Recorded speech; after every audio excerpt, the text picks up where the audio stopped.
Antes de entrar no assunto, na mensagem, queria ressaltar alguns pontos rápidos. Primeiro é que ontem eu confundi o meu horário. É como se as rodas avançaram à frente dos seres viventes. Achei que era 8h30 e era 9h30. Agradeço por muitos irmãos que voltaram, mas o tempo já estava avançado. Que bom ver essa fome e fidelidade dos irmãos, mas me perdoe pela minha confusão. O segundo é que eu citei um versículo sobre Ciro, que está em Isaías, no capítulo, na verdade, é 44, final do capítulo 44 de Isaías, a início do 45. Eu mencionei um livro de Saul perseguindo Davi para, no pensamento de um autor, destronar o Saul que estava dentro de Davi, para Davi não ser o novo Saul. Quem falou isso foi Jimmy Edwards, do livro O Perfil de Três Reis, que alguém me perguntou, mais de uma pessoa, então estou aí cedendo. O quarto ponto é que eu queria lembrar que vai ter uma conferência no interior de São Paulo, em Sorocaba, no final de maio, a início de junho, é a 9ª conferência, o 9º encontro da palavra. E parece que os rostos aqui do querubim aqui só vai para Contagem, né? Nós estamos orando para que vire um pouco o rosto para lá, para o interior de São Paulo. Possamos ter comunhão.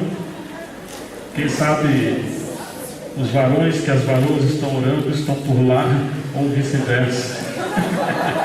Mas que possamos ser complementados pela comunhão também no interior de São Paulo. Serão muito bem-vindos, viu? Estou vendo que os irmãos gostaram, viu? Eu queria dar uma sugestão à tarde. Procure descansar para a noite a gente estar bem disposto, sem sono, e que pudéssemos iniciar a reunião à noite com um hino um pouco mais fervoroso, porque sentado depois de uma comida daquela, com um hinozinho tranquilo, calmo, sereno e tranquilo, os baianos vão dormir, né? Desce.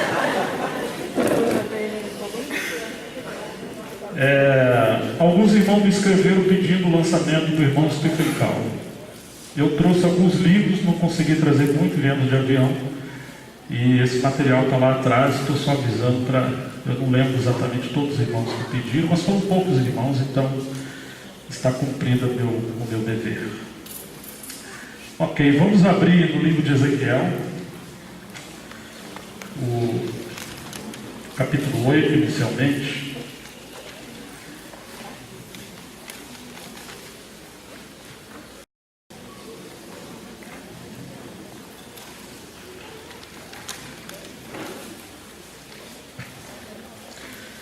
Ezequiel capítulo 8, verso 3 em diante.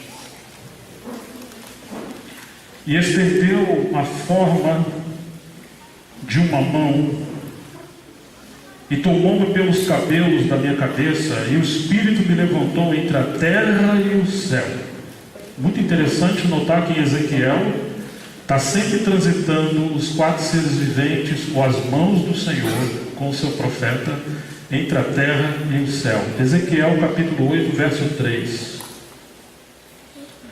E levou-me a Jerusalém em visões de Deus até a entrada da porta do pátio de dentro, que olha para o norte, onde estava o assento da imagem dos ciúmes, que provoca ciúmes.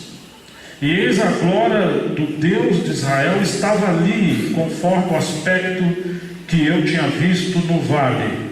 E disse-me: filho do homem, levanta agora os teus olhos para o caminho do norte. E levantei os meus olhos para o caminho do norte, e eis que ao norte da porta do altar estava esta imagem de ciúmes na entrada. E disse-me: filho do homem, vês tu o que eles estão fazendo? As grandes abominações que a casa de Israel faz aqui, para que eu me afaste do meu santuário. Mas ainda tornarás a ver maiores abominações do que estas. E levou-me à porta do átrio, então olhei, e eis que havia um buraco na parede. E disse-me: filho do homem, cava agora naquela parede. E cavei na parede, e eis que havia uma porta.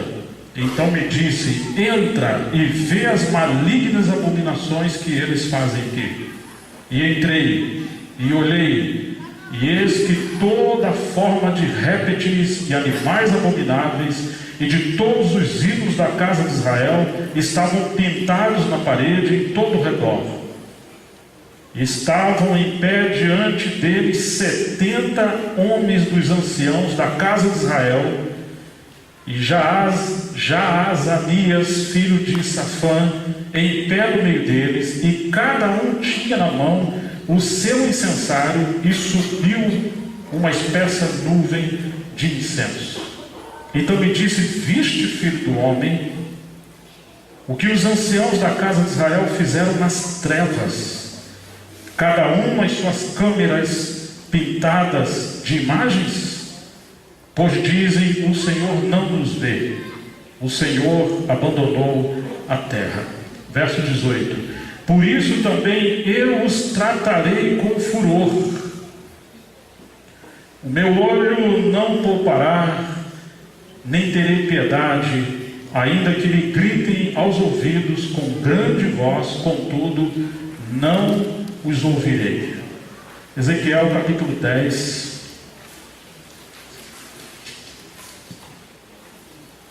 verso 18. Então saiu a glória do Senhor de sobre a entrada da casa e parou sobre os querubins. E os querubins alçaram as suas asas e elevaram-se da terra aos meus olhos, quando saíram, e as rodas os acompanhavam, e cada um parou à entrada da porta oriental da casa do Senhor, e a glória do Deus de Israel estava acima sobre eles. Ezequiel 43.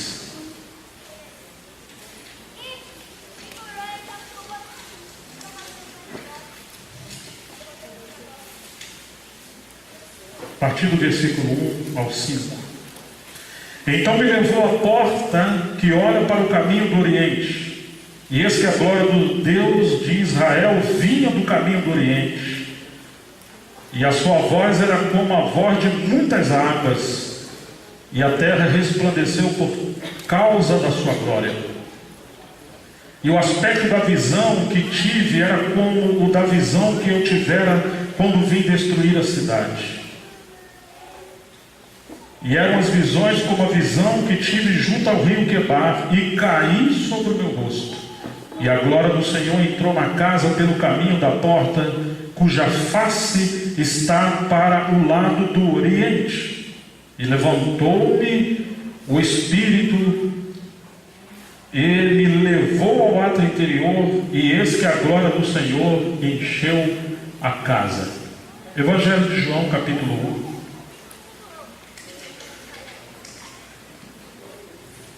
Versículo 14.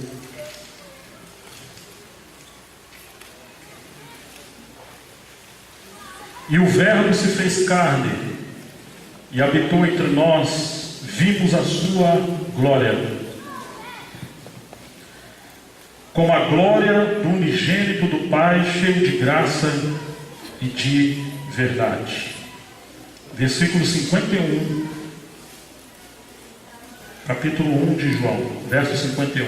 E disse-me: na verdade, vos digo que daqui em diante vereis o céu aberto, e os anjos de Deus subindo e descendo sobre o Filho do Homem.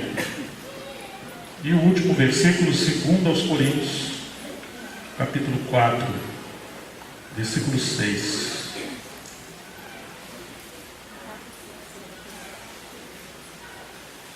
Porque Deus, que disse que das trevas resplandecesse a luz, é quem resplandeceu em nossos corações para a iluminação do conhecimento da glória de Deus na face de Jesus Cristo.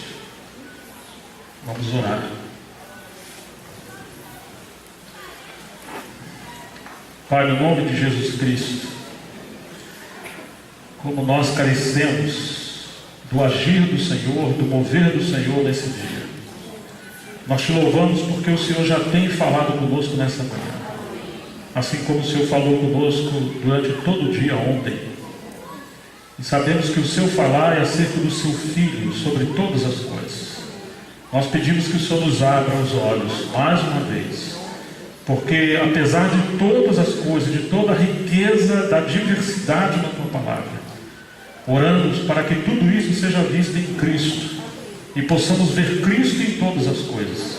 Que o Senhor esteja coordenando o nosso pensamento, a nossa vida, tudo aquilo que o Senhor tem feito entre nós nesses dias. Que o Senhor seja aquele que coordene e encabece e enche o seu Filho em todas as coisas. Senhor, nos guie mais uma vez nessa manhã. Nós somos necessitados de Ti.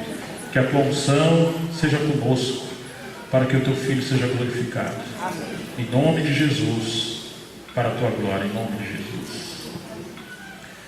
Queridos irmãos, em todo o tempo no livro de Ezequiel, nós vemos esse ziguear dos 4 seres viventes. Ora estão na terra, e ora eles se movem até, ora eles estão nos céus, e ora eles se movem até a terra. E nós temos as 4 rodas que seguem os 4 seres viventes. Mas o que é interessante é que quando houve o cativeiro, se olharmos pelo aspecto terreno, a glória de Deus foi embora. A glória de Deus já não estava mais ali, porque de alguma forma a glória acompanha a vontade de Deus. Sem a vontade de Deus não há glória de Deus. E a glória de Deus está falando dessa expressão da aprovação, da habitação de Deus no meio do seu povo. Quando Ezequiel está entre os exilados, de maneira misteriosa está tendo essas visões, o Senhor está mostrando que apesar do cativeiro babilônico, que apesar do seu juízo e a sua disciplina ter caído sobre o seu povo, que apesar da apostasia por causa da idolatria, ainda assim, Deus não abre mão do seu propósito. No final, todas as coisas vão convergir para a sua glória. Ele não abandona o seu povo. Graças a Deus que o Senhor não nos abandona. Apesar dos nossos equívocos, de nossas limitações, o Senhor está sempre trabalhando, usando todas as coisas possíveis para que seu propósito seja cumprido. Por um lado, nós temos inicialmente a glória de Deus, ou a aparência da glória de Deus no capítulo 1 de Ezequiel, e isso é a maneira de capturar a atenção de Ezequiel. Mesmo estando em cativeiro, Deus nos mostra um lampejo do seu propósito. Deus nos mostra um lampejo da sua glória, e isso é a maneira do Senhor atrair o nosso coração para Ele. Em segundo lugar, o Senhor mostra a sua glória, mostrando que ela partiu da sua casa. Ela se foi. Por quê? Ela se foi como resultado da idolatria, da indisciplina, da rebelião do seu povo. Muitas das vezes queremos que o Senhor avive a sua obra. Queremos que o Senhor habite conosco e vá diante de nós. Queremos que o Senhor prospere a sua obra entre nós. Oh, irmãos, mas muitas das vezes a obra do Senhor não pode avançar adiante. Sua glória não pode estar permeando no meio do seu povo, porque Ele não habita com a idolatria. Ele não habita com os desvios. Quando qualquer coisa, ainda que sejam coisas que Deus deu, ocupam o lugar do Filho de Deus, então essa glória tem que partir. A presença de Deus já não estará mais ali. O que nós vemos em relação à questão do cativeiro é que mesmo os reis de Israel, apesar deles terem recebido a incumbência de representar a Deus, eles se desviaram do propósito de Deus. E eles colocaram idolatrias diante do Senhor.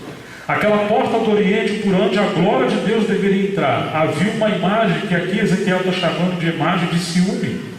O Senhor já havia falado isso no tempo de Moisés.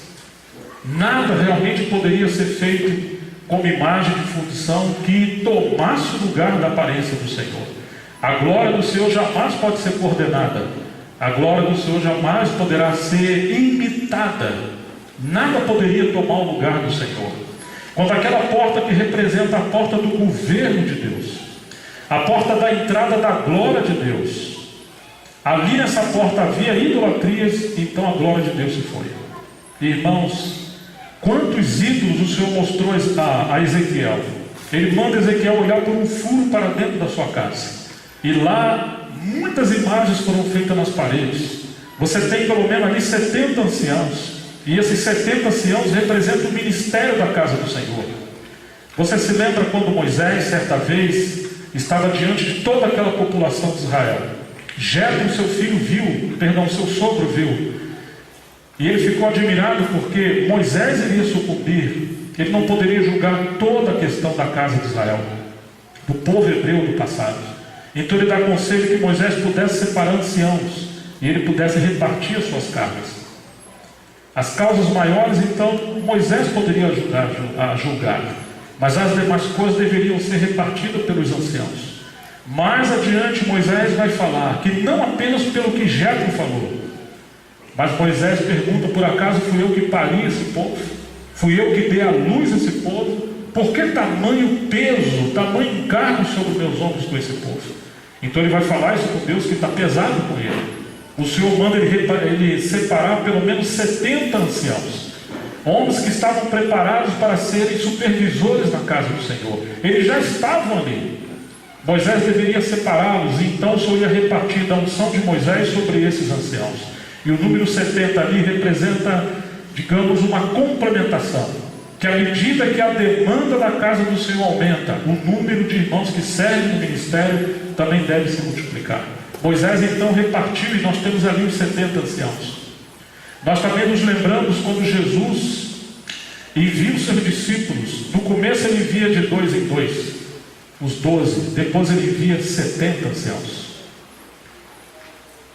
Quando Paulo visita Jerusalém, vai para a casa de Tiago, Atos 21, 18, diz que ali se reuniram todos os presbíteros em Jerusalém. Segundo os historiadores, eram pelo menos 70 anciãos.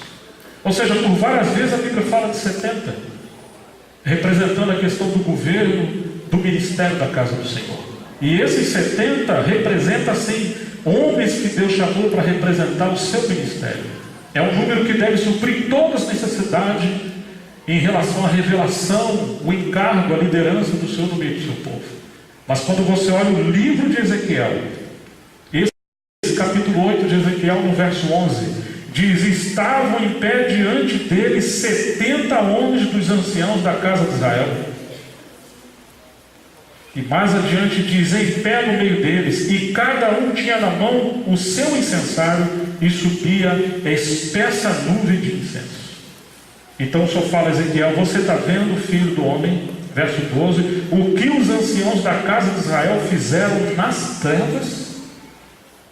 Eles não estavam seguindo a direção do Senhor. Eles tomaram algumas decisões. Eles seguiram um estilo de liderança que não partiu da presença do Senhor.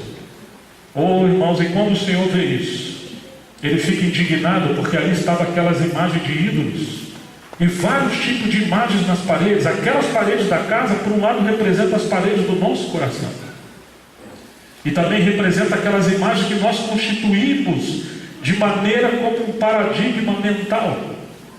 Quando nós olhamos a história da igreja, vamos ver, por exemplo, no período da Reforma. Graças a Deus, parece que os 4 seres viventes se moveram no período de Lutero.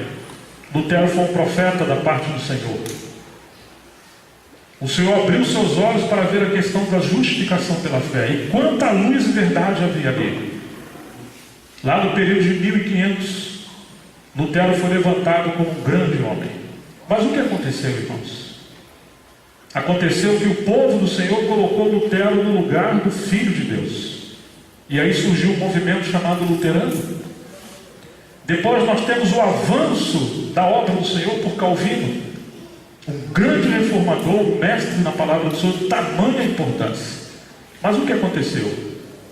Muitos se tornaram calvinistas.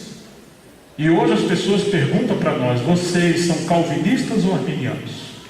De alguma forma, ídolos foram pintados no coração. Ainda que, digamos, o avanço desses 4 seres viventes, representando pelo mover do Espírito Santo, avançou ao longo dos séculos. Alguns vivem como se estivessem no século XVI, outros estão vivendo como se estivessem no século XVII, século XVIII, século XIX, como se o Senhor não tivesse avançado a sua obra até hoje onde nós estamos. A grande questão é que tudo que o Senhor abriu os olhos do seu povo para ver a verdade ao longo dos tempos, aquelas revelações cumulativas, como um botão de uma flor que quando você olha num dia está fechado, mas nasceu. No outro dia, com a luz do sol e a água da chuva, aquele botão desabrochou. E quando você olha por dentro da flor, você tem um outro botão. E a cada dia vai se abrindo até ter plenitude. A obra do Senhor tem sido assim. O Senhor está sempre trazendo luz e verdade ao longo dos séculos. Mas Ele quer uma revelação plena em relação ao seu Filho. Toda a que foi restaurada ao longo da igreja diz respeito ao seu Filho, não diz respeito a coisas, simplesmente. Mas o que aconteceu, irmãos? O que aconteceu é que aquelas verdades que diz respeito ao Filho de Deus, elas foram de alguma forma desassociadas da pessoa de Deus, do seu Filho. E as pessoas passaram a girar em torno de doutrinas. Nós tivemos um movimento muito forte sobre santificação na época de Wesley. Mas o que é santificação segundo Paulo? Santificação é o Filho de Deus. Tudo aquilo que o Senhor restaurou ao longo da história, na verdade são aspectos do Filho de Deus. Todas aquelas realidades espirituais em Cristo Jesus, que é a resposta de Deus para toda a nossa necessidade. E todas as vezes que as coisas, por melhores que sejam, tomam o lugar do Filho de Deus, a presença de Deus se retira.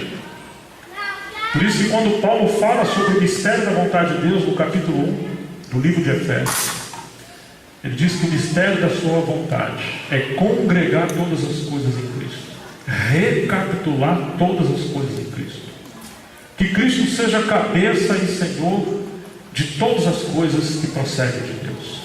Não apenas que Cristo seja cabeça, parece que o pensamento no grego é que todas as coisas sejam, por um lado reunidas em Cristo, e por outro lado cheias de Cristo, recapituladas em Cristo Jesus, para que Ele seja cabeça e enchimento de todas as coisas. Mas o que aconteceu ao longo dos séculos é que todas as coisas, ou quase todas as coisas, foram desassociadas de Cristo. E quando essas coisas tomaram o lugar de Cristo, então nós temos um eclipse na história. Ou, irmãos, quando nós olhamos o que o Senhor está fazendo na época de Ezequiel, por um lado representa o que Ele faria em todo o tempo no meio do seu povo. Claro que a história é literal, mas ela também é profética e tipológica. O Senhor está indignado com os ídolos que tomaram o lugar da entrada da sua glória, e a sua glória aponta para o seu Filho. Quando chegamos então no capítulo 10 de Ezequiel, verso 18, então saiu a glória do Senhor de sobre a entrada da casa. Você percebe? Qualquer coisa que toma o lugar do Filho, ela estaria expulsando a glória de Deus da casa de Deus. Tem uma reclamação, voltando ao capítulo 8 de Ezequiel, que o Senhor vai dizer: vamos ver o verso 4 do capítulo 8. Eis que a glória do Deus de Israel estava ali, conforme o aspecto que eu tinha visto no vale. E disse-me: filho do homem, levanta os teus olhos para o caminho do norte. E levantei os meus olhos para o caminho do norte, e eis que ao norte da porta do altar estava esta imagem de ciúmes na entrada. E disse-me: filho do homem, vês tu o que eles estão fazendo, as grandes abominações que a casa de Israel fez aqui, para me afastar do meu santuário? Você está vendo que o Senhor está desabafando?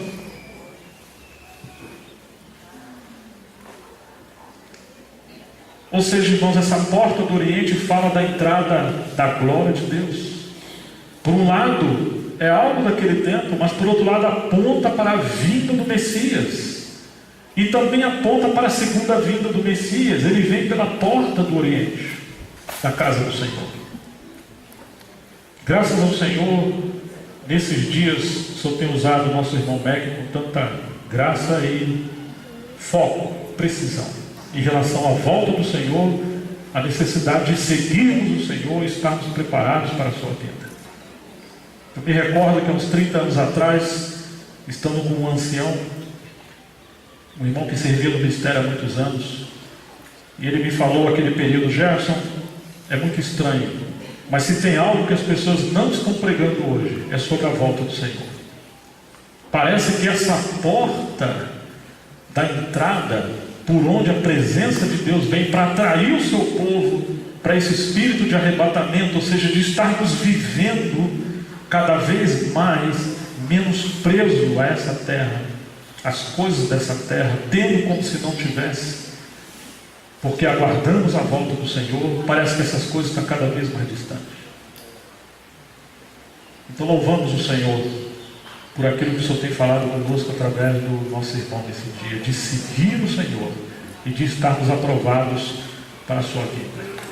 Mas aqui, quando nós olhamos, irmãos, a glória do Senhor, capítulo 10, verso 18, a glória do Senhor saiu de sobre a entrada da casa e parou sobre os querubins.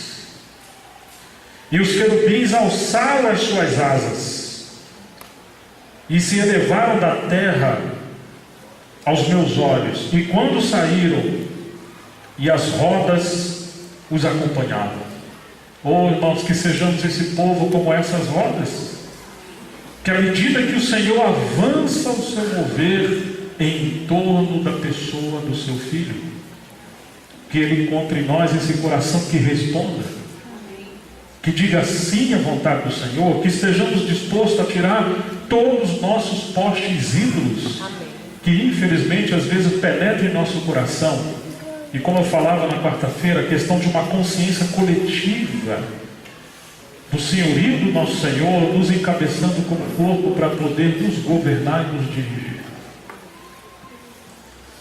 Desculpe dar uma ilustração, um exemplo a partir de mim mesmo, da minha experiência. É tão ruim falar de nós, mas às vezes essas coisas nos ajudam. Quando o Senhor me levou para São Paulo, no período de 2000 a 2001, assim que mudei com a minha família para ali, vários irmãos me procuraram, dizendo ser o movimento da restauração do testemunho do Senhor naquela época. E porque trabalhava com os livros, com a editora e com as viagens, eles me perguntaram então: Gerson, o que você pensa? Você vai se submeter aos irmãos que já estavam aqui? Você vai criar uma outra igreja, um outro movimento? Qual é de fato a sua direção sobre isso? Então eu respondi àqueles irmãos: eu estou orando ao Senhor para que juntamente com a minha família eu possa encontrar irmãos que tenham alguns princípios. E a hora que eu encontrar irmãos que tenham esses princípios, com a graça do Senhor, eu quero então caminhar com esses irmãos. Em primeiro lugar, o senhorio do nosso Senhor.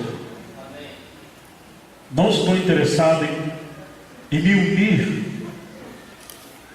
com irmãos que tenham líderes, experiências, literatura, qualquer uma outra coisa cuja centralidade não seja a pessoa gloriosa do nosso Senhor. Eu penso que a vontade disso é que possamos girar em torno desse centro controlador. Esse centro não pode ser outra coisa a não ser o nosso Senhor. Em segundo lugar, eu também estou procurando irmãos que, além de ter a Cristo como Senhor e a centralidade de todas as coisas, a palavra de Deus seja a autoridade máxima. Ainda que eu amo livros, mas muitas das vezes encorajo os irmãos a não ler, quando eles estão substituindo a palavra. Que pena que muitos irmãos que usam suas Bíblias, usam Bíblias com nota de rodapé. Você deve usar as Bíblias de nota de rodapé para estudar.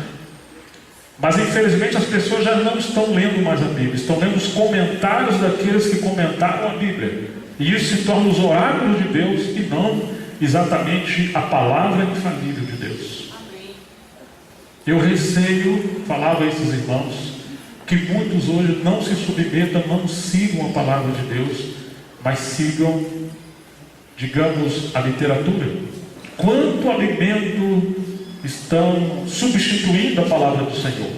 Se a comida que está sendo colocada na mesa procede de Deus, ela vai nos apontar para Cristo. Mas se a comida que está sendo colocada no meio do povo de Deus, na sua mesa, não é o pão que veio do céu, a inspiração, a revelação da palavra do Senhor ungida, então outras coisas vão substituir a palavra de Deus. Ou eu gostaria de congregar com irmãos cuja liderança não substitui a palavra de Deus. Alguns acham que podem usar a palavra de Deus, até entender que é a palavra de Deus que usa os seus servos. Nós não podemos esquartejar a palavra de Deus para separar o que a gente quer e o que não quer. Alguns acham que a Bíblia contém a palavra de Deus. Isso é uma teologia liberal.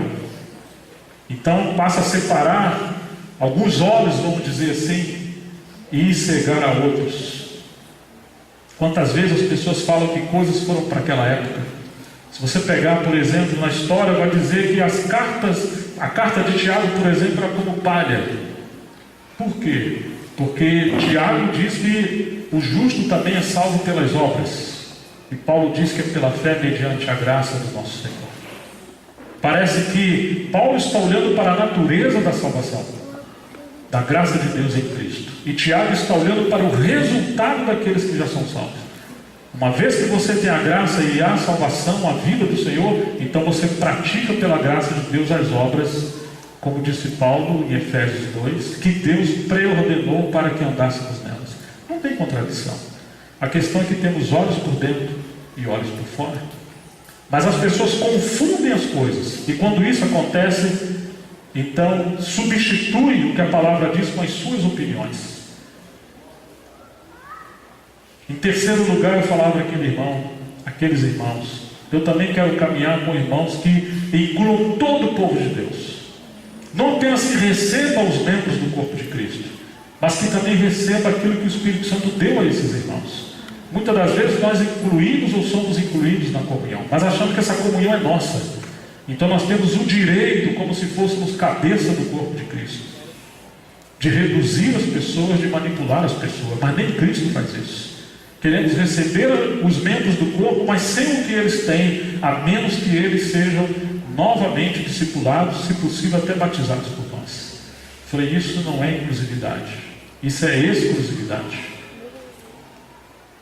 E ainda acrescentei, eu também quero congregar no meio de irmãos que se submetam ao ministério do Espírito Santo. Que a igreja não seja como uma empresa, onde já tem tudo como um sistema preparado, que o Espírito Santo não precisa estar ali. Se ele for embora, não vai fazer diferença. Ou como precisamos voltar a Atos capítulo 13, que haviam profetas e mestres na igreja de Antioquia, e eles não estavam ministrando a casa.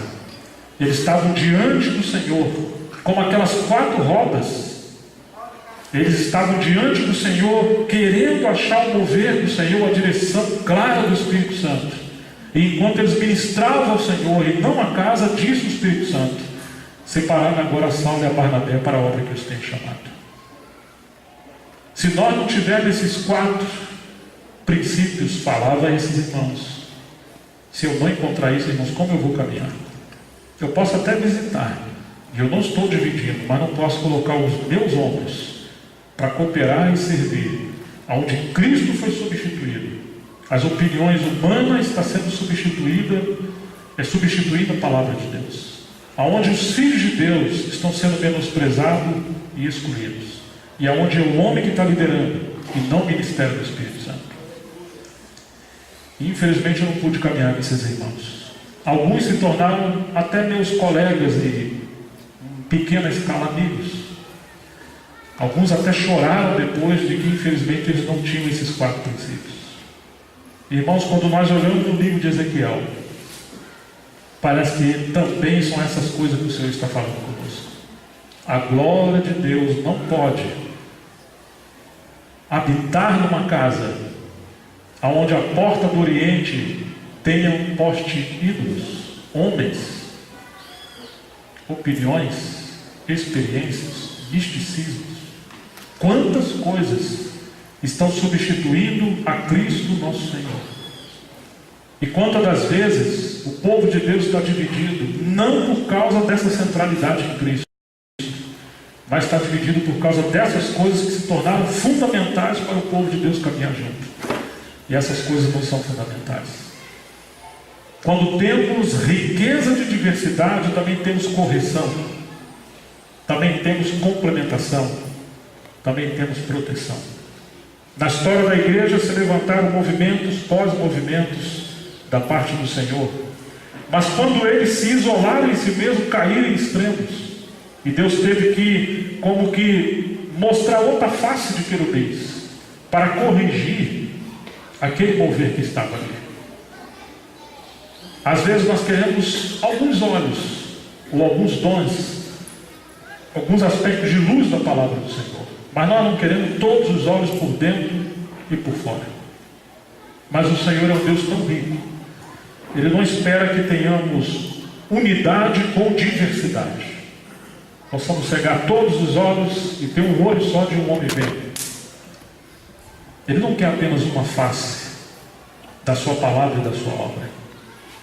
Ele quer uma plenitude das distintas faces do nosso Senhor Jesus Cristo, operando através de muitos irmãos que têm dons da parte do Senhor. Imagina a unidade com uniformidade, é um exército militar. Mas o Senhor quer unidade com diversidade, porque só no seu Filho habita toda a plenitude da divindade. E a igreja é a plenitude de Cristo, segundo Paulo falando aos Efésios. Então nós precisamos, como disse também Paulo aos Efésios, compreender com todos os santos, sem acepção.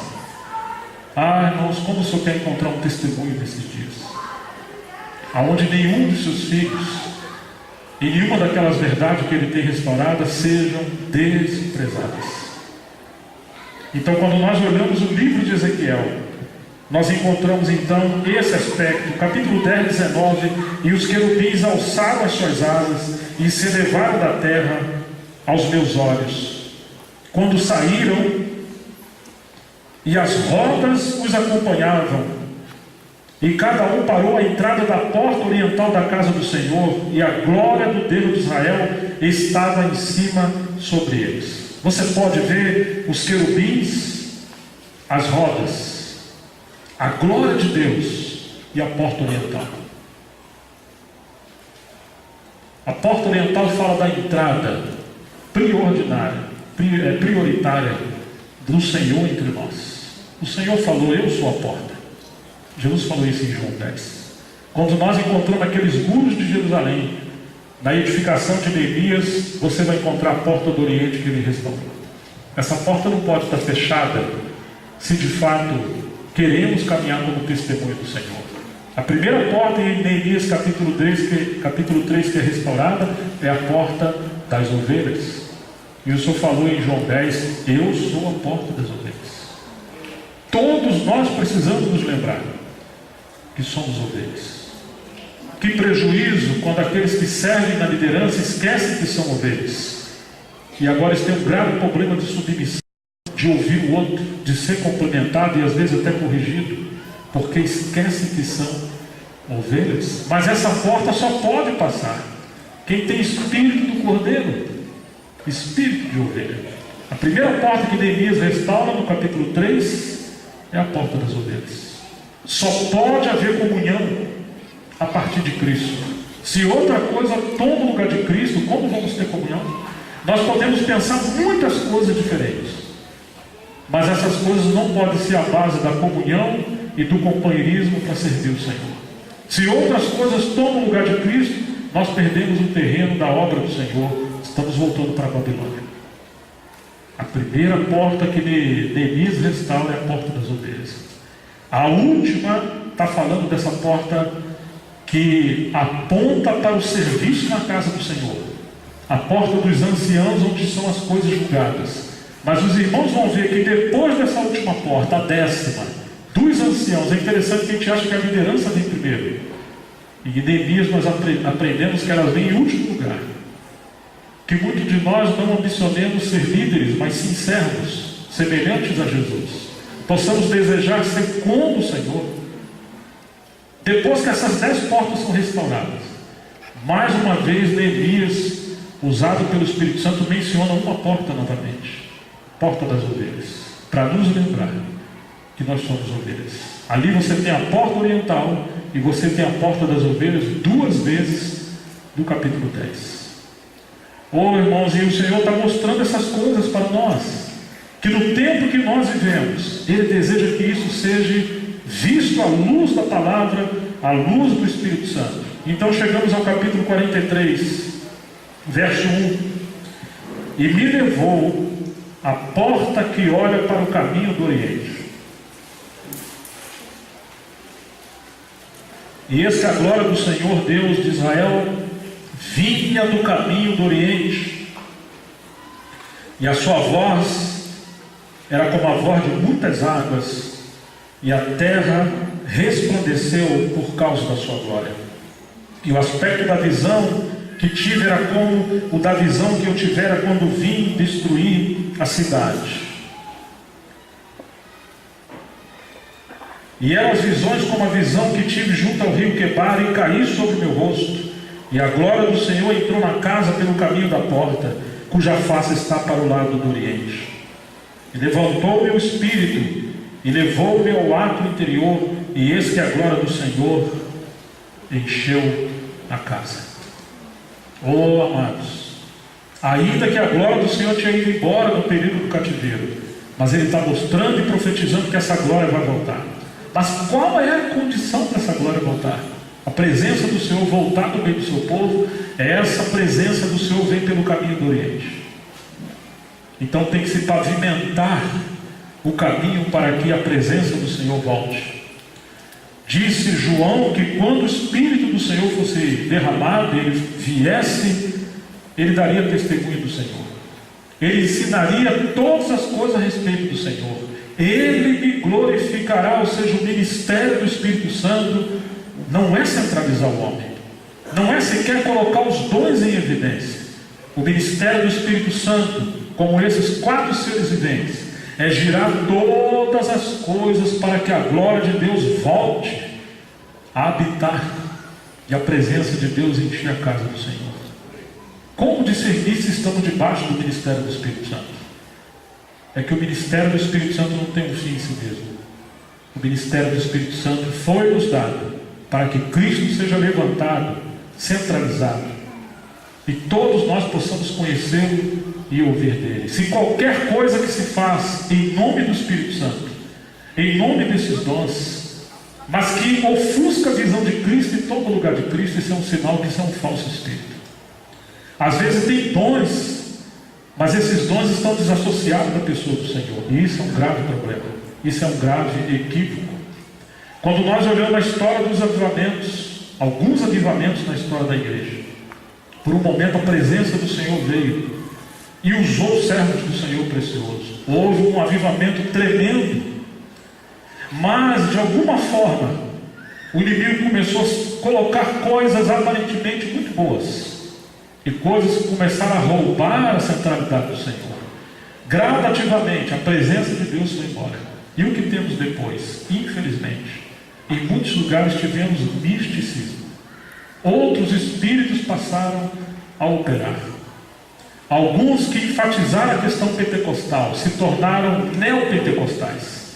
E aí entrou num caminho de misticismo, aonde os dons espirituais estão acima da autoridade das Escrituras, aonde pastores são liderados não pela palavra e o Espírito, mas são liderados pelas profecias e visões. E quantas coisas se tornaram heréticas e as pessoas estão seguindo. Elas estão seguindo como vários olhos. Mas você se lembra que os querubins têm olhos por dentro e por fora, e também as rodas? Só que uma coisa você pode ter certeza: eles estão debaixo da reverência. Em Isaías capítulo 6, aqueles seres viventes que Isaías vê, eles têm 6 asas, com 2 cobrem os seus olhos, com 2 cobrem os seus pés. Isso significa que eles não colocarão seus olhos em outros lugares a não ser contemplar o Senhor, o Cordeiro de Deus. Eles não seguirão seus pés para qualquer caminho, a não ser o caminho do Oriente. E com 2 então eles estão se sustentando ou voando. Mas eles clamavam, assim como esses 4 seres viventes em Apocalipse 4: Santo, Santo, Santo é o Senhor Deus. Oh, irmãos, isso é um sinal de que se o Espírito Santo move entre nós, e se existem dons e ministérios entre nós, precisam ser como esses olhos por dentro e por fora, mas eles estão girando no trono, ao redor do trono, no espírito de adoração, de santidade, de comunhão com Deus. Não é um espírito que quer nos atrofiar, nos controlar, manobrar as coisas na casa do Senhor. Todas as coisas precisam estar sujeitas ao crivo da palavra de Deus, à autoridade da palavra de Deus. Infelizmente, também na história da igreja, homens que Deus usou, também se tornaram hereges, alguns deles. Quando isso aconteceu, foi quando eles passaram a girar sua vida em torno das experiências sobrenaturais. Ou foi quando eles passaram a dar ênfase demasiado em um aspecto da verdade, mas em detrimento de outros aspectos da verdade. Já não eram quatro faces, já não eram muitos olhos por dentro e por fora. Pode ser que algumas coisas nós estamos vendo do lado de fora, outros irmãos estão vendo um aspecto que nós não vimos. Quando não temos essa plenitude de riqueza, nós caímos em extremos. Por isso que nós precisamos da complementação de todos aqueles que o Senhor tem levantado. Oh, irmãos, aí chegando então no Evangelho de João, porque a glória do Senhor no Evangelho, no livro de Ezequiel, ainda é uma aparência da glória do Senhor e não em plenitude. Mas quando nós chegamos no Evangelho de João, capítulo 1, enquanto no livro de Ezequiel existe um vácuo, existe como um abismo entre os céus e a terra. No Evangelho de João, capítulo 1, verso 14, diz: e o Verbo se fez carne e habitou entre nós, e vimos a sua glória como a glória do unigênito do Pai, cheio de graça e de verdade.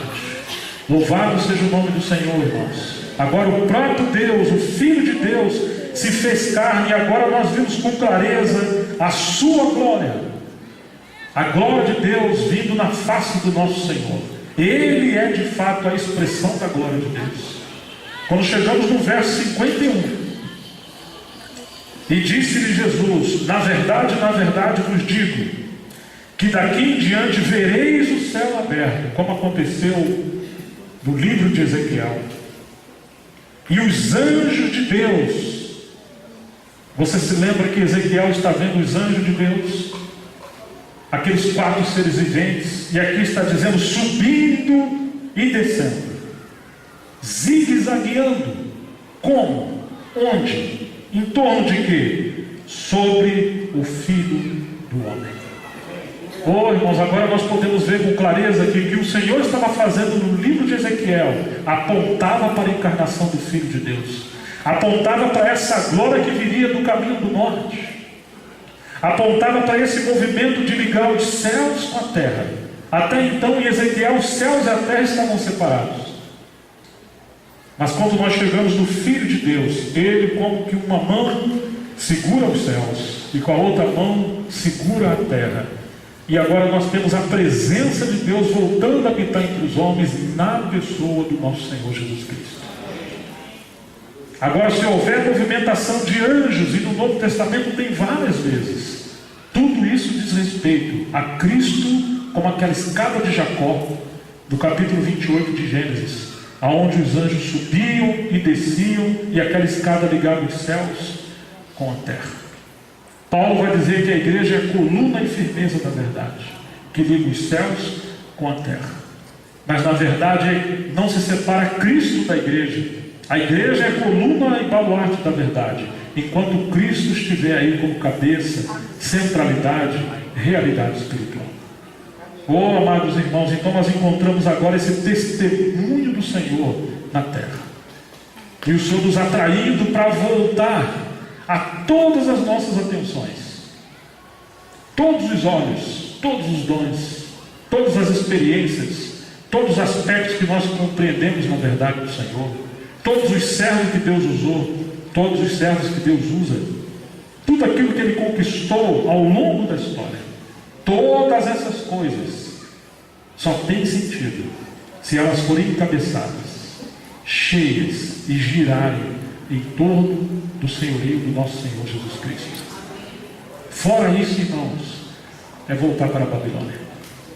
Nada pode tomar o lugar do nosso Senhor. Infelizmente, um outro centro controlador tem sido colocado no meio de muitos irmãos. Certa vez alguém me disse: irmão, toda a verdade do Senhor foi cristalizada nesse ministério. Você não precisa ler mais nada, estudar mais nada, não escutar mais ninguém. Parece que amarrar as asas daqueles 4 seres viventes. Eles não precisam girar mais, porque surgiu um novo querubim. Já não é um apóstolo, é o 5º ser vivente. Estão entendendo, irmãos? A obra do Senhor não vai zigue-zaguear mais, não vai se mover mais, e não haverá mais revelações de Cristo. Nós não temos revelações além do cânon das Escrituras. Tudo aquilo que Deus faz é uma extensão da revelação, daquilo que foi fechado na revelação da verdade absoluta na palavra do Senhor. Não temos novas revelações além do que está escrito. Está tudo aqui. Se há alguma inovação, se há alguma experiência, se há alguma verdade que vai além do que está escrito, é anátema, é um falso evangelho. São outros anjos, porém caídos, e não os anjos que giram e sobem e descem diante da face do nosso Senhor como uma escada. Oh, irmãos, mas como Satanás quer isso? Se ele não pode realmente ter o trono de Deus, no mínimo, ele quer ter um trono na igreja. E como ele fará isso? Muitas das vezes quer colocar os servos de Deus no lugar de Cristo, as experiências do lugar de Cristo. O que aconteceu em Corinto? Do capítulo 1 ao 4 temos divisões. Como essas divisões aconteceram? De maneira resumida, eles se tornaram carnais. E eles tiveram preferências ministeriais. Por Paulo, ou por Pedro, ou por Apolo. Outros queriam ser de Cristo, ou são de Cristo, sem os demais. Como que tacaram pedra em alguns olhos para fechar. Só nós podemos ver, só nós temos a visão. Você percebe que eles se dividiram por preferências ministeriais. E quando isso aconteceu, eles estavam perdendo o terreno da habitação do Senhor, o terreno do testemunho do Senhor. A cada capítulo da carta de Paulo aos Coríntios, ele está corrigindo uma decadência, um desvio. E quando eles perderam a base da unidade em Cristo, lembra do Salmo 133, ó quão bom e agradável é que os irmãos vivem em união. Ele vai falar daquele óleo precioso que vem sobre a cabeça e sobre a barba de Arão e desce até a orla das suas vestes, e sobre o orvalho do Monte Hermon. Ah, irmãos, assim o Senhor ordena a bênção e a vida para sempre, quando o seu povo está sendo encabeçado pelo Senhor, o nosso verdadeiro sumo sacerdote, nosso verdadeiro Arão. A presença de Deus está ali, no caminho do Oriente, ou da porta oriental. Mas o que aconteceu em Corinto? Eles se separaram, e agora já não estão debaixo do encabeçamento do Senhor. Quando isso aconteceu, nós vamos perceber que a presença de Deus se vai. Todas as vezes que o povo de Deus se divide, porque coisas tomaram o lugar do Senhor, a presença de Deus vai embora. Não apenas a presença de Deus vai embora. Nós vamos ver que aquele cerco protetor no meio do povo hebreu do Senhor, quando eles perderam a centralidade de Deus e saíram do caminho do Senhor, essa proteção do Senhor também saiu. E agora os adversários vieram gerar tanto danos, e eles foram levados cativo. Quando nós encontramos a carta de Paulo aos Coríntios, porque eles perderam essa proteção, essa unção, essa habitação do Senhor, o que temos no capítulo 5? Pecados imorais. O que temos no capítulo 6? Pecados imorais. Embriaguez. Homens afeminados. Fofocas no meio do povo do Senhor. Quantas coisas terríveis. O que temos no capítulo 7? Grandes problemas sobre casamento. O que temos no capítulo 8? Idolatria. O que temos no capítulo 9? Paulo excluído como obreiro. Paulo tendo que voltar a tocar na questão da sua autoridade. Não que queria Paulo se assenhorar dos irmãos, mas eles receberam falsos obreiros, porque eles perderam a visão da centralidade do senhorio do nosso Senhor. Eles passaram a girar em torno de experiência, de dons e de misticismo. E agora Satanás enviou falsos obreiros. O que temos no capítulo 10?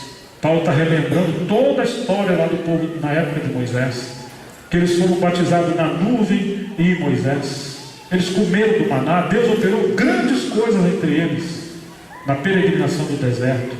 Mas disse Paulo, Deus não se agradou da maioria deles, por isso eles morreram no deserto.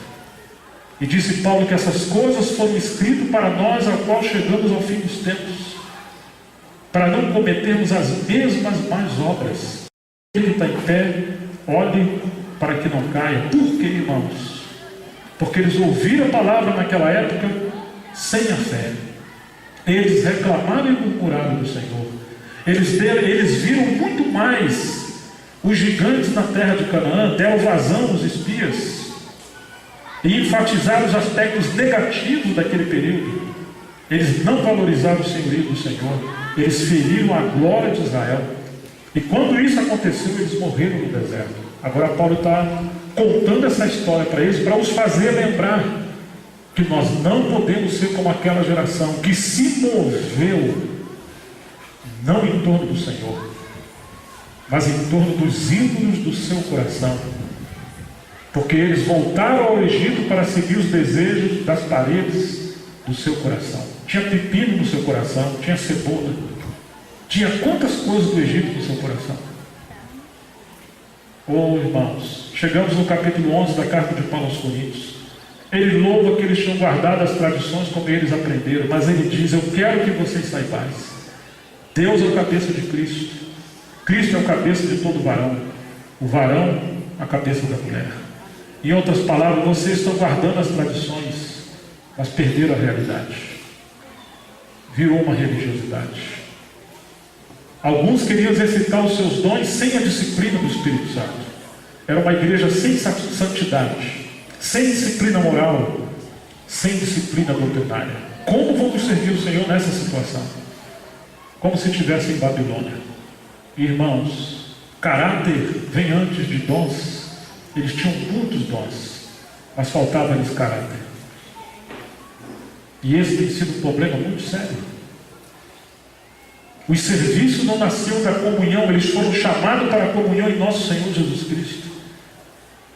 Foram enriquecidos em toda a palavra, em todos os dons, em todo o conhecimento. Como ajudar uma igreja que já tem toda a palavra, todo o conhecimento e todos os dons?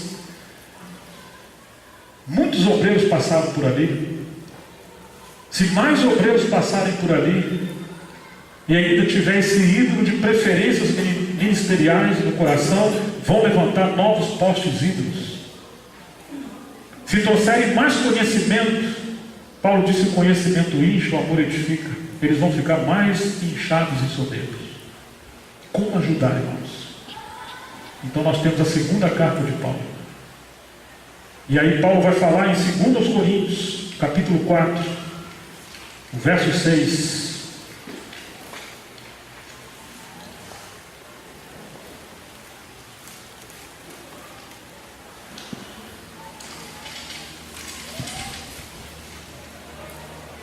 Porque Deus que disse que das trevas resplandecesse a luz, é quem resplandeceu em nossos corações para a iluminação do conhecimento da glória de Deus na face de Jesus Cristo.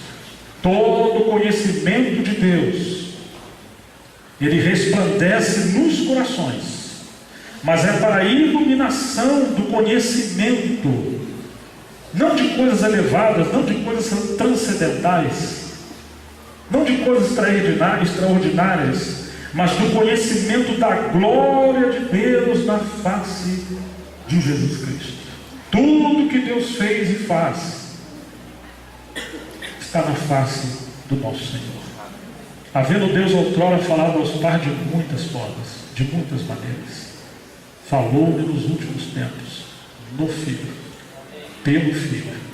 O Filho é o falar de Deus. O Filho é o assunto de Deus. É ali que giram todas as coisas em torno do seu Filho. Como Paulo vai ajudar uma igreja assim, irmãos? No capítulo 12 de 1 Coríntios, a questão dos dons.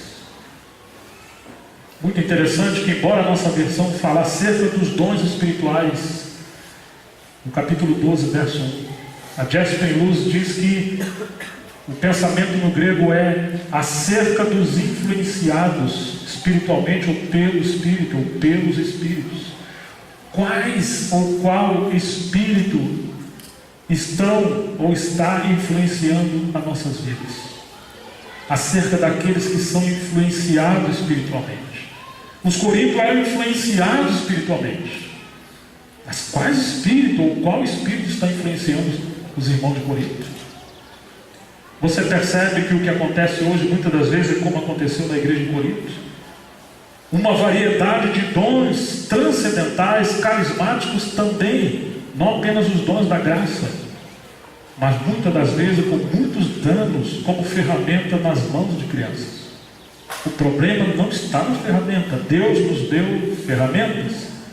Enquanto a casa está sendo construída, precisamos de ferramenta e precisamos de andaime. Mas qual é o problema da igreja de Corinto? Venham ver os nossos andaimes. Olha, eu tenho um serrote, o outro tem um martelo. Ele falou, o martelo é mais importante que o serrote. O prego é mais importante, a régua é mais importante. Eles brigavam por causa das ferramentas. Isso é infantilidade.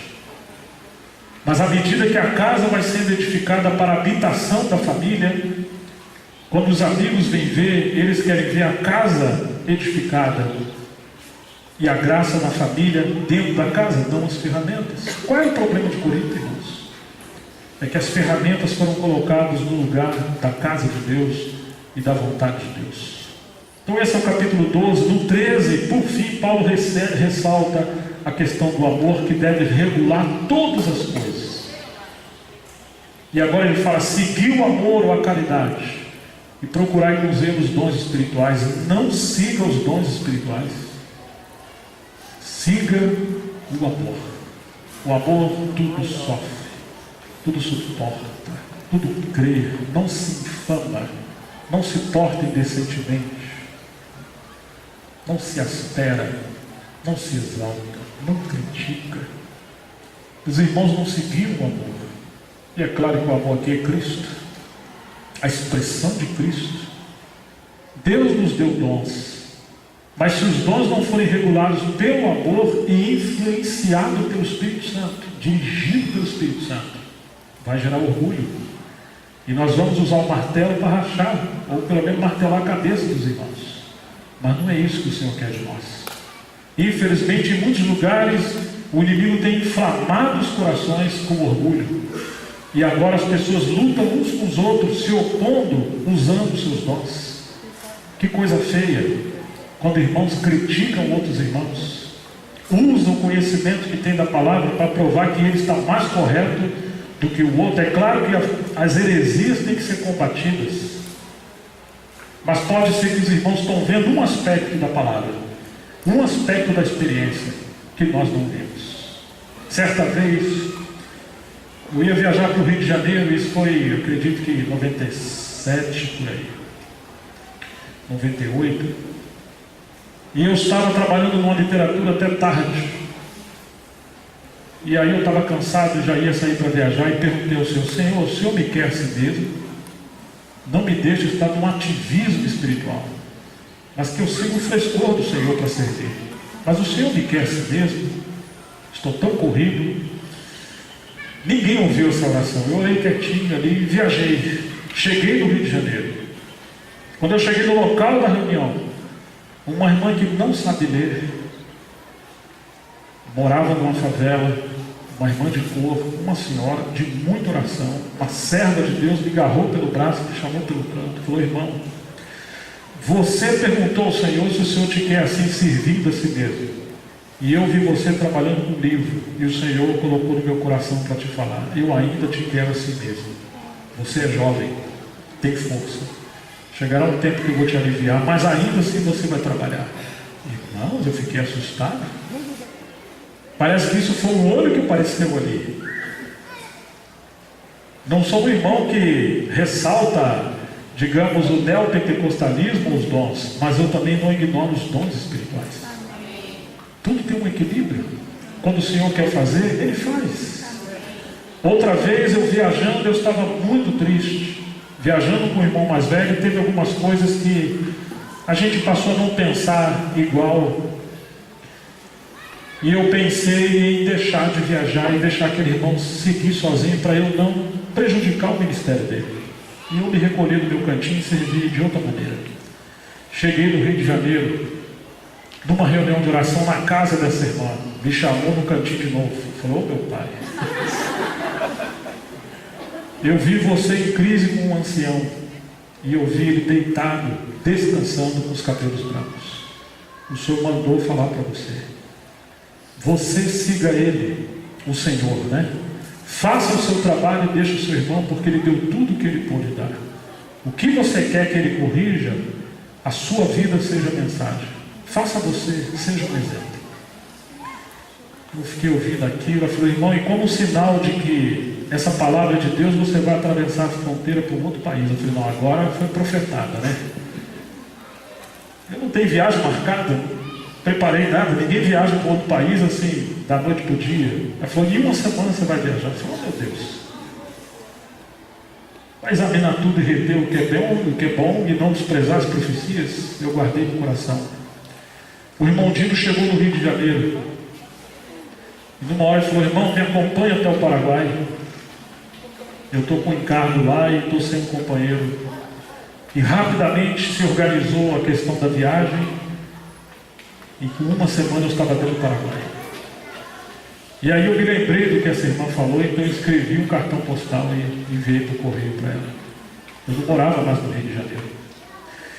Numa outra vez, viajei novamente, cheguei no Rio de Janeiro. Minha filha Cintia, que tinha nascido, hoje está com 21 anos. A Miriam estava com seus pais no Rio de Janeiro, descansando. E eu estava com ela, dando apoio. Essa irmã veio visitar a Miriam. Então ela olhou para a Miriam, olhou para mim e falou: seu marido é como um barquinho. E ele está preso por uma âncora e vai de um lado ao outro. Isso é o Brasil. Mas eu estou vendo o senhor levantando essa âncora. Ele vai viajar para o exterior, para muito longe. E você deve apoiar o seu marido. Eu olhei aquilo, vou guardar. Passou pouco tempo, irmãos, eu estava viajando em Alfenas. Era um calor, um purgatório mais forte do que esse aqui. Muito quente. Sul de Minas Gerais. E nós passamos numa grande loja de roupas, estavam vendendo aquele sobretudo, parecia que ia para o Polo Norte ou Polo Sul. Coisa grossa, assim. Eu olhei aquilo e falei: gente, quem que vende um negócio desse aqui? Algo que deveria valer assim uns R$500, mais ou menos, uma coisa assim da Europa, né? R$400, estava vendendo por tipo R$40, R$60. Eu tinha acabado de ter recebido essa palavra da irmã. O Espírito Santo falou para mim: compra, você vai para a Europa. E eu me lembrei da palavra dessa irmã, e realmente o Senhor cumpriu isso aí. Ou seja, irmãos, às vezes o Senhor usa pessoas para confirmar uma direção. Mas esses dons não podem governar as pessoas. Esses dons não podem substituir a palavra de Deus. Esses dons não podem substituir a vida de Deus que nos guia. Os dons que o Senhor operou quando os apóstolos estavam pregando a palavra, e você tem ali cura, expulsão de demônios e tantas coisas, era para confirmar a palavra enquanto eles estavam pregando a palavra do Senhor. Outra vez, desculpe um outro exemplo, mas isso é uma maneira de mostrar que você não pode furar os olhos daqueles que estão vendo ou têm dons na casa do Senhor. Às vezes nós não queremos, mas nós temos essas rodas, esses seres viventes cheios de olhos por dentro e por fora, e isso representa a diversidade na casa do Senhor. Estava no Espírito Santo ministrando, porque 3 assembleias estavam sendo assediadas com heresia sobre a natureza do nosso Senhor. Era um espírito terrível do anticristo. E eram igrejas novas. Então o irmão do Rio me acompanhou e entramos numa casa e eu comecei a falar do espírito do anticristo, como ser discernido as verdades centrais da fé. Esse irmão teve uma visão e ele viu realmente como uma armadilha maligna entre nós ali, como que abaixo do tapete. Eu falei: meu Deus do céu. E nós oramos. Oh, irmãos, uma cobra saiu debaixo do tapete da sala onde nós estávamos com muitos irmãos. E ela foi em cima da filha do Atanásio, que os irmãos aqui conhecem. E foi para picar a filha dele, que era uma menininha pequenininha. Nós todos entramos, passamos pelo tapete. Ninguém percebeu aquela cobra e eu não sei explicar. uma espécie de que a cobra representava o espírito que estava atacando aquelas igrejas novas. E essa serpente foi atrás da filha dele mais nova. E de fato a filha mais nova dele, a assembleia mais nova, perdão, ela teve problemas mais graves. Ele jogou a criança com a mão para cima, porque ele estava sentado no chão, e com a outra, ele, com o sapato, ele deu um golpe na cobra, depois matou. Muitas vezes nas viagens, às vezes, com Zé João, com Altivi, com tantos companheiros que viajamos, o Senhor nos deu experiências maravilhosas. Mas lembrem-se, todos esses dons, todas essas experiências têm que girar em torno do nosso Senhor. Amém. Para a glória do nosso Senhor. Amém. Não é algo que nós podemos, digamos, administrar da nossa própria maneira, nem diminuir e nem exaltar. São ferramentas, mas o Senhor quer uma casa edificada de maneira coordenada. Infelizmente os coríntios tinham muitos dons, mas eles eram meninos na fé. E eles tinham problemas inclusive com doutrina. No capítulo 15 de 1 Coríntios, tinham os problemas acerca da ressurreição. Isso é uma questão fundamental. E no 16 temos as questões das ofertas. Como haver maturidade se o nosso bolso não foi convertido? Lutero dizia que a última coisa a se converter no cristão possivelmente seja o bolso. Os coríntios, eles eram filhos de Deus, cheios de dons, mas eram imaturos. Paulo tinha que receber contribuição das igrejas mais pobres da Macedônia. Filipos investiu no ministério de Paulo. Mas em Corinto, Paulo não quis receber a contribuição dos irmãos. Por quê? Porque para eles, Paulo seria pesado. E naquele período eles receberam falsos obreiros. E Paulo não queria saber da palavra e do conhecimento dos obreiros. Paulo queria saber do poder que eles tinham. E também da questão do caráter que eles tinham. E se tem algo que Paulo falou, se alguma coisa eu agravei vocês, foi em uma só, de não ter recebido a contribuição de vocês. Por quê? Porque Paulo entendia que eles não compreendiam claramente a questão da mordomia. Ou, irmãos, quando nós não entendemos mordomia, nós achamos que o dinheiro é nosso. Quantos irmãos falam, não estamos na lei, não tem que dar dízimo. Ok. Nós temos que dar conforme o nosso coração sentir. E o nosso coração nunca sente. É complicado isso. Mas não é isso, irmãos. O Senhor quer que nós sejamos mordomos da sua casa. Ele quer que haja abundância na sua casa, no sentido de haver provisão para que o pobre, a viúva, os necessitados e aqueles irmãos que servem no ministério da palavra e do Evangelho, entre os irmãos, haja provisão para que os quatro seres viventes e as rodas continuem girando e a obra do Senhor se espalhe por muitos lugares. Mas o que aconteceu em Corinto? Eles estavam inchados. Eles não compreendiam essas coisas. Eles fecharam os olhos para muitas coisas. Que o Senhor nos ajude a sermos um povo de olhos abertos. Oh, irmãos, finalmente, esse equilíbrio entre o movimento do Espírito Santo, seguirmos o mover do Espírito Santo, mas o Espírito Santo se move de acordo com a palavra de Deus, e ele se move em relação a Cristo, até que Cristo seja tudo em todos. Que Deus nos livre de qualquer falso espírito, de falsos movimentos, de falsos dons, de qualquer outra coisa, cujo caminho que vem pela porta do norte haja um poste híbrido, que nada esteja no lugar do Senhor. Amém. Vamos orar e que a graça do Senhor continue conosco.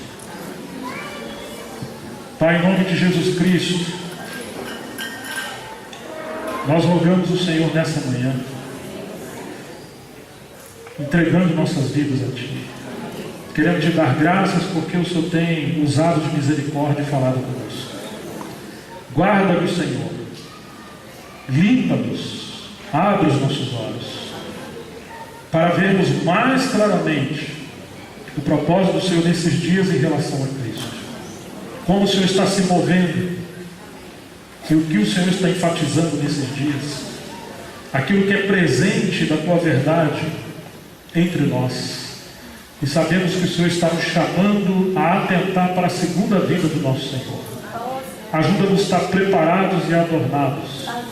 E até que o Senhor volte, ainda que desejamos que seja agora, ó Deus, nos ensine a vivermos como essa casa cheia da presença do Senhor, onde todos os irmãos com seus dons são recebidos, mas que todas as coisas sejam organizadas, gerenciadas e tenham o senhorio do nosso Senhor. Que seja o próprio Espírito colocando ordem na sua casa.